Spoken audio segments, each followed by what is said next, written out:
Assalamualaikum warahmatullahi wabarakatuh. Perkenalkan, nama saya Cinta Sabrina dan NPM 0211221112 dari kelas 4C Manajemen Fakultas Ekonomi dan Bisnis Universitas Pakuan.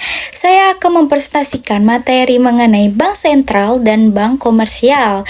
Baik, langsung saja kita ke slide pertama, yaitu ada bank sentral. Menurut Goodhart, 1985 merupakan institusi yang berevolusi secara alami dari bank swasta yang berperan khusus sebagai bank pemerintah, kemudian berkembang menjadi institusi independen yang memiliki peran sentral menjaga kestabilan ekonomi, terutama yang bersumber dari ketidakmampuan bank-bank dalam menghadapi goncangan. Lalu, langsung saja ke slide kedua, yaitu ada tugas bank sentral. Yang pertama, menyusun, menetapkan, dan memimpin eksekusi kebijakan moneter. Salah satu kebijakan moneter bank pusat yang krusial adalah perihal suku bunga. Tak hanya berkaitan dengan inflasi, respon pasar terhadap kebijakan tersebut dapat ikut mempengaruhi nilai tukar mata uang baik secara positif maupun negatif.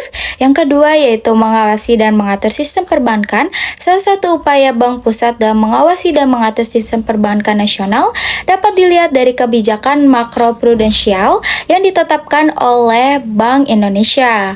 Lalu yang ketiga, memastikan sistem pembayaran berjalan dengan lancar, baik itu mandatory, tertinggi tentunya wajib memastikan bahwa sistem pembayaran dalam bentuk apapun, baik tunai maupun non-tunai, berjalan dengan lancar demi pergerakan roda ekonomi yang tidak terlambat. Lalu selanjutnya ada fungsi bank sentral. Yang pertama, melakukan pengawasan terhadap bank dengan bantuan lembaga tertentu. Lalu yang kedua, berperan sebagai agen, bankir, dan penasihat bagi pemerintah terkait kondisi finansial nasional. Lalu yang ketiga, memproduksi uang kartal dan melakukan keriling untuk bank umum demi menjamin kelancaran lalu lintas pembayaran. Yang keempat, menjaga cadangan kas bank umum dengan mengontrol jumlah uang yang beredar. Selanjutnya ada wewenang bank sentral. Yang pertama, berhak untuk menjual dan membeli surat berharga pemerintah dalam situasi dan kondisi yang sesuai dengan peraturan. Lalu yang kedua, menentukan tingkat suku bunga atau diskontrol demi menjaga kestabilan ekonomi nasional. Lalu yang ketiga, memberikan kekuasaan untuk menentukan aturan, prosedur, dan standar peredaran uang. Lalu yang keempat, menerapkan fungsi pengawasan terhadap kegiatan berbagai lembaga keuangan. Lalu yang kelima, mengakses dan memperoleh informasi yang berkaitan dengan kondisi finansial. Yang keenam, diperbolehkan mengambil peran sebagai sumber pinjaman terakhir alias lender of the last resort.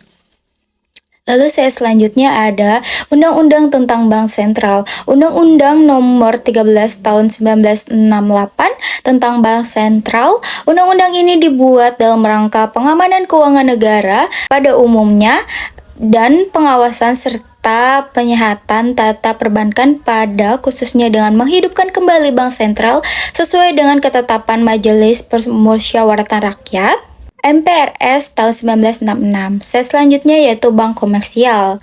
Apa sih bank komersial? Yaitu bank yang dalam pengumpulan dana terutama menerima deposito dalam bentuk deposito, lancar, giro, dan deposito berjangka dan dalam usahanya terutama memberikan kredit jangka pendek. Lalu selanjutnya ada tujuan bank komersial. 1. Mendukung aktivitas ekonomi, yaitu untuk memfasilitasi pertumbuhan ekonomi dengan menyediakan kredit kepada individu dan perusahaan serta mempermudah transaksi keuangan. Lalu yang kedua, memfasilitasi pembayaran, menyediakan layanan yang efektif untuk pembayaran dan transfer dana guna mempermudah transaksi sehari-hari. Lalu yang ketiga, menghasilkan keuntungan sebagai lembaga bisnis. Bank komersial bertujuan untuk menghasilkan keuntungan dari selisih suku bunga dan layanan lainnya. Lalu yang keempat yaitu kesejahteraan nasabah, memberikan layanan keuangan yang memadai dan terjangkau untuk membantu nasabah dalam pengelolaan keuangan mereka. Selanjutnya ada tugas bank komersial. Yang pertama, mengelola dana nasabah. mengelola simpanan nasabah secara aman dan memastikan dana dapat diakses sesuai dengan kebutuhan nasabah. Lalu yang kedua, menyediakan layanan perdagangan, memfasilitasi perdagangan internasional, dan menyediakan layanan seperti letter of credit dan fasilitas terkait lainnya. Lalu yang ketiga, memberikan kredit. Menyediakan kredit dengan penilaian kelayakan kredit yang cermat untuk individu dan bisnis. Selanjutnya ada fungsi bank komersial. Yang pertama, intermediasi, yaitu memuat keuangan pengumpulan dan dana penyaluran kredit. Dua, layanan pembayaran, termasuk transaksi keuangan dan penyediaan instrumen pembayaran. Ketiga, pengelolaan aset, pengelolaan rekening dan juga investasi, penyedia jasa keuangan lainnya, seperti konsultasi keuangan dan penyediaan jasa perdagangan. Selanjutnya ada wewenang bank komersial. Apa aja sih?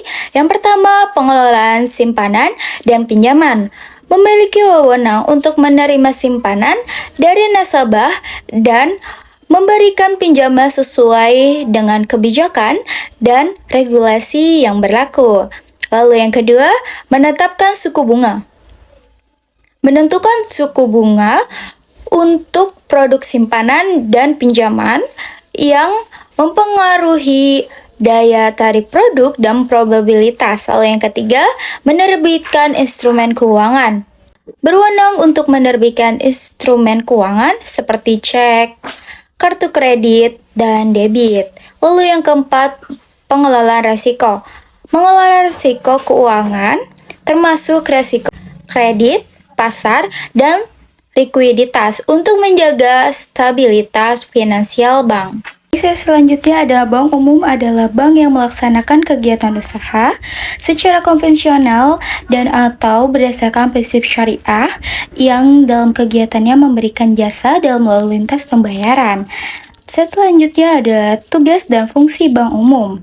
Yang pertama, tugas bank umum secara umum adalah melakukan dua kegiatan, yaitu yang pertama, menghimpun dana dari masyarakat atau disebut juga dengan funding, dan juga yang kedua yaitu menyalurkan dana atau lending. Lalu ada fungsi dari bank umum secara umum, dibagi menjadi tiga, yaitu yang pertama agent of trust atau agen kepercayaan, yang kedua agent of equity atau agen ekuitas atau permodalan, yang ketiga agent of development atau agen pembangunan. Lalu selanjutnya ada contoh bank umum dan bank syariah. Contoh dari bank umum persero adalah BRI, BNI, Bank Mandiri, dan juga Bank BTN. Ada juga daftar dari bank syariah di Indonesia, yaitu Mandiri Syariah, BNI Syariah, Bank Syariah Bukopin, Permata Bank Syariah, Bank Muamalat Syariah, dan Bank Mega Syariah. Selanjutnya adalah jenis-jenis bank umum. Yang pertama, bank devisa. Bank devisa adalah bank yang telah disetujui atau ditunjuk oleh Bank Indonesia sebagai bank sentral dalam menjalankan kegiatan usaha, yaitu valuta asing atau falas. Lalu yang kedua ada bank non-devisa. Bank non-devisa adalah bank yang belum mempunyai izin menjalankan transaksi sebagai bank devisa. Hal tersebut membuat bank non-devisa tidak dapat melakukan kegiatan yang berkaitan dengan luar negeri. Selanjutnya itu ada Bank Perekonomian Rakyat atau BPR sistem konvensional. Bank Perekonomian Rakyat sistem konvensional adalah lembaga keuangan mikro yang beroperasi berdasarkan prinsip-prinsip perbankan konvensional. BPR ini berfungsi untuk melayani kebutuhan keuangan masyarakat, terutama dalam bentuk simpanan dan kredit, dengan menerapkan sistem bunga dalam setiap transaksi keuangannya. Lalu selanjutnya adalah ciri-ciri BPR sistem konvensional. Yang pertama itu ada prinsip bunga, di mana bunga diterapkan pada simpanan dan pinjaman.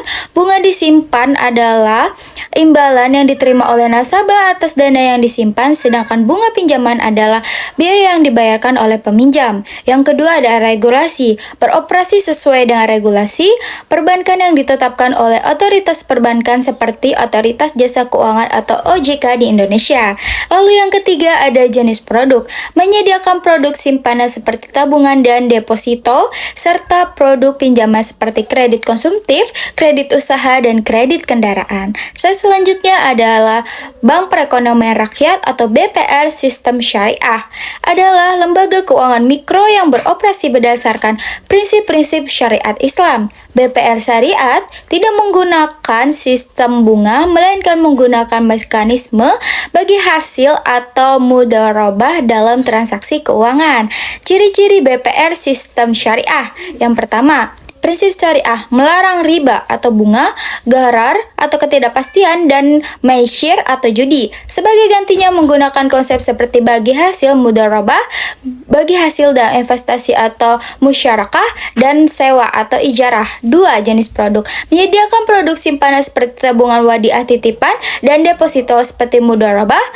Produk pinjaman berupa pembiayaan seperti pembiayaan konsumtif, mudhabahah, dan pembiayaan usaha dan pembiayaan kendaraan. Yang ketiga ada regulasi. Mematuhi regulasi yang ditetapkan oleh Dewan Syariah Nasional atau DSN atau lembaga pengawas syariah lainnya di Indonesia dan sistem yang mengikuti regulasi yang berlaku. Lalu selanjutnya ada perbedaan utama antara BPR konvensional dan juga syariah. Yang pertama, dasar operasional yang konvensional berdasarkan prinsip perbankan konvensional dan sistem bunga, yang syariah berdasarkan prinsip syariah Islam tanpa sistem bunga menggunakan mekanisme bagi hasil.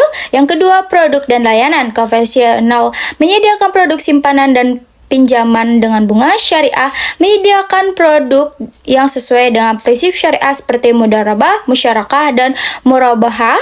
Yang ketiga, regulasi dari konvensional mengikuti regulasi perbankan yang ditetapkan oleh otoritas perbankan konvensional, sedangkan syariah mengikuti regulasi syariah serta peraturan perbankan umum. Yang keempat yaitu ada komponen keuangan. Konvensional menggunakan bunga sebagai imbalan dan biaya, syariah menggunakan bagi hasil. Sekian presentasi dari saya. Semoga materi yang saya sampaikan mudah dipahami dan juga dapat dipahami. Kurang lebihnya mohon maaf. Wassalamualaikum warahmatullahi wabarakatuh.